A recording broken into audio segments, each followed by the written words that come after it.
Senhoras e senhores, muito bom dia, boa tarde, para eu que tô ajeitando aqui o negócio. Pronto. Bom dia, boa tarde, boa noite, boa madrugada. Saúde direcionada para os alunos do oitavo ano do Colégio Avenida Freire, disciplina História, tá?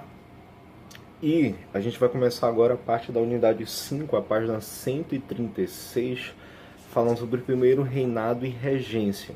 E logo depois a gente já começa com o capítulo 13, o governo autoritário de Dom Pedro I, para que a gente possa dar esse seguimento no nosso assunto. Beleza? Beleza. Então, a gente começa assim na página 136, falando o seguinte. Por cerca de 3 séculos, o Brasil esteve sob domínio de Portugal na condição de colônia mais importante do Império Português. Contudo, as divergências entre os interesses luso-brasileiros e os do governo metropolitano, metrópole, Portugal, foram constantes, acrescidos de tensões sociopolíticas internas motivadas pela resistência tanto dos povos indígenas quanto dos escravizados de origem africana ao longo do período de colonização.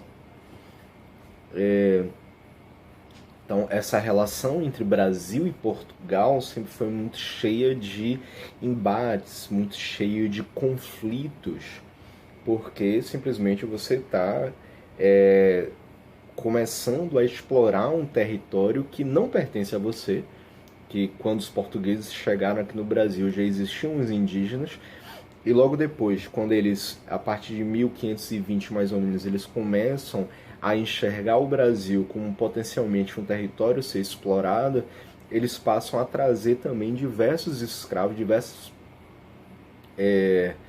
diversos africanos que foram escravizados, trazidos para trabalhar de forma forçada aqui no país, né? Então isso vai gerando um contingente populacional revoltado, muito grande, tanto de indígenas quanto negros africanos escravizados, e claro, e também vai se juntando também outras condições, outras questões que vão gerando uma certa comoção e gerando revoltas internas, né? Contra esse domínio português. E só que isso vai se estendendo durante 3 séculos.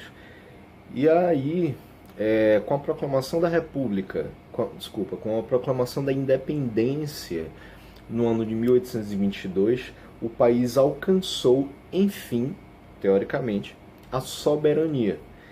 A nova condição de país livre, claro, vai acabar abrindo diversas possibilidades. Contudo, não foram feitas mudanças profundas na organização socioeconômica, o que provocou o descontentamento de diferentes segmentos sociais, né? O Brasil ele acaba se tornando independente, teoricamente, pelo menos uma autonomia política em relação a decisões. As decisões elas passam a ser tomadas diretamente aqui do Brasil, mas ainda há uma influência muito forte, principalmente uma dependência comercial, uma dependência econômica muito forte, deixando de ser com Portugal e passando a ser principalmente com a Inglaterra, né? Então, essa organização socioeconômica acaba sendo ainda muito precária. E isso vai gerar um descontentamento por parte de diversos segmentos sociais existentes aqui no Brasil. A imagem de abertura dessa unidade, essa imagem entre as páginas 136 e 137, é uma das mais representativas da independência do Brasil. Só que assim, um negócio de independência ou morte, né? Que a gente tem lá de Pedro Américo. Independência ou morte. Não foi muito bem exatamente dessa forma que aconteceu, não. A gente ouve diversas histórias a respeito de como se deu isso. Porque tava lá o bichinho lá, Dom Pedro, empunhando a espada. Na verdade, ele estava atrás de um matinho cagando. E aí, do nada, ele, ao invés de ser um cavalo, estava no lombo de um jegue, de um jumento, de um jumentinho. E aí o pessoal pressionando ele, fala, tá bom, independência ou morte, pronto, tá, é isso que vocês querem, é isso que vocês vão ter, pronto, beleza, acabou. Então há diversas histórias a respeito desse momento icônico na história do país, né, da proclamação da independência. Então, em sua opinião, essa pintura representa fielmente a realidade? Por quê? Foi assim que aconteceu, no meio de uma batalha, uma decisão, todo mundo olhando assim, nossa, Pedinho, é isso aí, jogue duro, meu irmão. Porra nenhuma, né? O artista que a criou representou na obra todas as camadas sociais do Brasil na época da independência. Lembrando que quem mais lutou pela independência? Pô, a gente pensando Conjuração Mineira, Conjuração Baiana, Revolta dos Alfaiates, a galera lá em Revolução Pernambucana, boa parte é o povão que estava lá envolvido. Claro, tinha os burgueses safados naquele meio que era independência também, mas queriam manter os seus privilégios nessas três principais revoltas. Mas boa parte de quem esteve lá no fronte, né, naquele frente dessas batalhas, dessas revoluções, foi o povão. Então, quando a gente mostra uma imagem como essa do Pedro Américo representando a proclamação de independência, independência ou morte, coloca como se o grande mártir, o grande nome da independência fosse o próprio desgraçado Dom Pedro, né? Só que não foi bem isso que aconteceu, né? A representatividade aqui do povo, no máximo, vai mostrar o camponês, o boiadeiro ali com a roupa toda rasgada na frente dos bois, enquanto tá o pessoal todo, os militares e a burguesia lá, empunhando a espada. Independência, o morto. Caramba, né, gente? Ok. Não foi bem isso que aconteceu, mas enfim. Quais segmentos sociais teriam ficado descontentes com os rumos sociopolíticos e econômicos que se seguiram a esse fato? Enfim, aí a gente começa aqui especificamente no capítulo 13, página 138, falando sobre o governo autoritário de Pedinho, Dom Pedro I. As sociedades estão em constante mudança e, enquanto mudam as gerações, também se altera a imagem que a sociedade tem de si mesma. Assim, a visão que o Brasil tem de si é dinâmica, embora algumas visões persistam há bastante tempo, como a ideia de que a história do nosso país é pacífica. História do nosso país é pacífica? Nunca rolou isso, né? O estudo do primeiro reinado, que é entre 1822 e 1831, período que se seguiu ao rompimento dos laços de dominação de Portugal com o Brasil, é uma oportunidade para confrontar essa visão cristalizada com a realidade histórica. Veremos que ele foi repleto de conflitos e revoltas, marcado pela truculência e muitas vezes pela inabilidade de Dom Pedro I, um governante de mentalidade autoritária.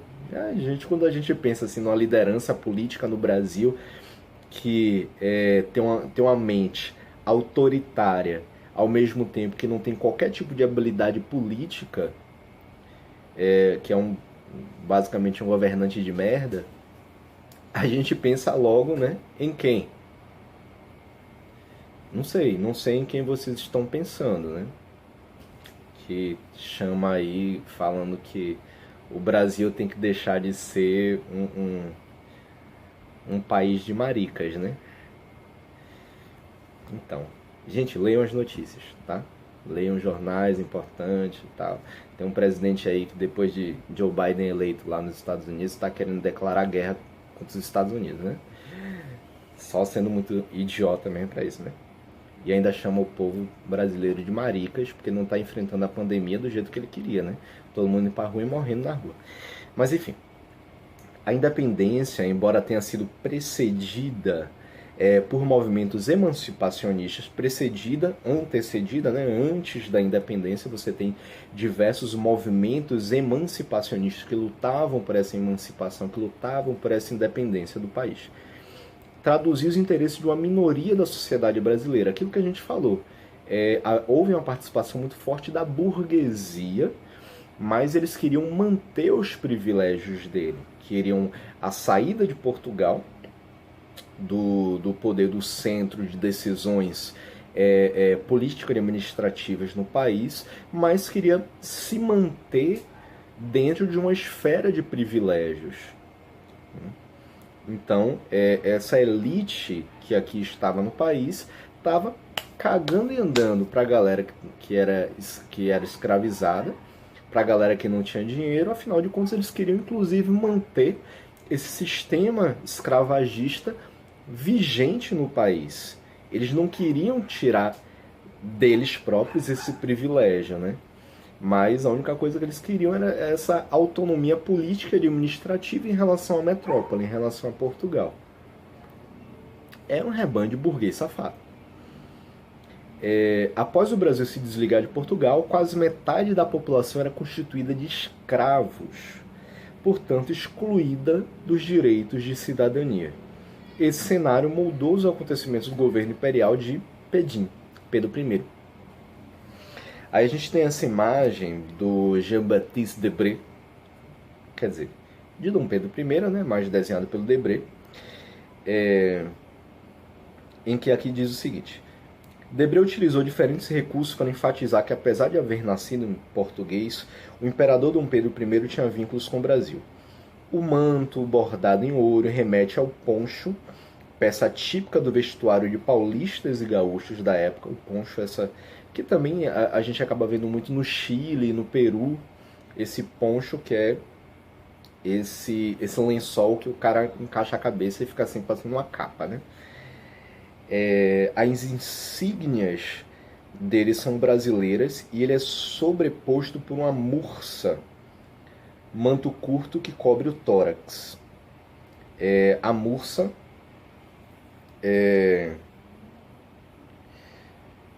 você vê assim, ó, o poncho é esse negócio grandão que vai até o chão, essa capa. A mursa é essa outra coisinha que ele encaixa na cabeça aqui, só que vai somente até o peito. É esse douradinho aqui, parecendo até que é meio de felpudo, né? Isso é a mursa. Então só vai até a parte do tórax. Feita com plumas de tucano, é do PSDB. Plumas de tucano. É típica ave brasileira, claro, né? Não, vão matar os tucanos para arrancar as penas dele e fazer uma mursa para mim, só para mostrar que eu sou patriota. Porra, toda hora eu lembro desse demônio, rapaz. Mas enfim, ao retratar Dom Pedro I com botas de cavalaria, cavalo, habitualmente usadas por ele em ocasiões diversas, o artista revela a personalidade ativa do imperador. A coroa à cabeça, a espada desembainhada, bainhada, né, bainhada, tirada da bainha, no caso, e o cetro simboliza o início da nova era política, a do Brasil independente. Ele se fingindo do povo, né, usando essas botas. Parece muito idiota que a gente tem no poder. Mas enfim, uma independência com poucas mudanças. A independência do Brasil consolidou-se com a aliança entre as elites agrárias e Dom Pedro I. Mais uma coincidência. As elites agrárias, né? O agro é pop. Ricardo sabe. As bases sociais e econômicas permaneceram inalteradas. Escravidão, latifúndio monocultor e produção voltada para o mercado externo. A ideia do latifúndio monocultor e essa produção voltada para o mercado externo, eles estão intimamente ligados. Vocês lembram, né? Que a gente já falou sobre isso. Por quê? Quando você lida, o latifúndio é é como se fosse uma grande fazenda, um grande território, um grande espaço que você vai se utilizar de uma única cultura. Ele é monocultor. Monocultura é uma única cultura. É você se utilizar de a produção de um determinado elemento, um determinado alimento. Só que esse alimento ele vai ser voltado única e exclusivamente para exportação, para o mercado externo. Então, sua preocupação não é do abastecimento interno, não é você produzir para vender dentro do território, né? Você tem uma quantidade maior de produtos, então, e muitas vezes valores um pouco mais baixos, mas a produção vai ser toda voltada para o mercado externo. Você vai produzir muito de uma única coisa, que você já sabe o valor, que vai ser um valor relativamente elevado, porque você vai enviar para um local onde ele não produz isso. Então o lucro em cima dessas vendas é bem maior do que você produzir vários produtos diferentes e vender internamente. Rebandi. Então, alguns setores da sociedade, formados principalmente por portugueses, militares, antigos funcionários públicos e grandes comerciantes, resistiam a aceitar a autoridade de Dom Pedro I. Com isso, em algumas localidades do norte e nordeste do país, houve revoltas que pretendiam restabelecer o domínio de Portugal. No entanto, elas foram reprimidas pelo novo governo, que tinha o apoio das camadas populares, que estavam ansiosas por mudanças, e dos latifundiários, bem como das tropas inglesas. Você vê, as camadas populares elas ainda enxergavam Dom Pedro como aquela pessoa que ia resolver tudo que estava rolando por ali, né? Vamos nos desvincular de Portugal. Então a gente precisa de alguém que esteja do nosso lado aqui, que olhe para o povão e diga, porra, é isso aí, vão meter o louco. Então, essa população ávida por mudança, doida para que haja essa mudança, se juntou e começou a defender Dom Pedro I, né?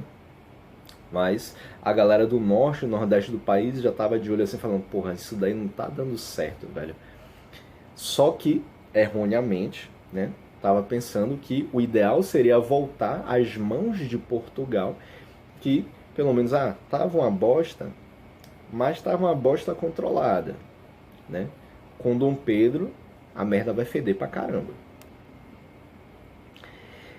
A Inglaterra continua a exercer influência sobre o Brasil, cujo mercado interno dependia cada vez mais dos produtos industrializados ingleses. Vocês lembram que, quando a Inglaterra ajudou Dom João a fugir de Portugal por conta de Napoleão Bonaparte, por conta das tropas francesas, então conseguiu fugir de Portugal para o Brasil, quem ajudou foi a Inglaterra. Consequentemente, quando chegou aqui, Dom João falou assim, não, vamos, graças à Inglaterra,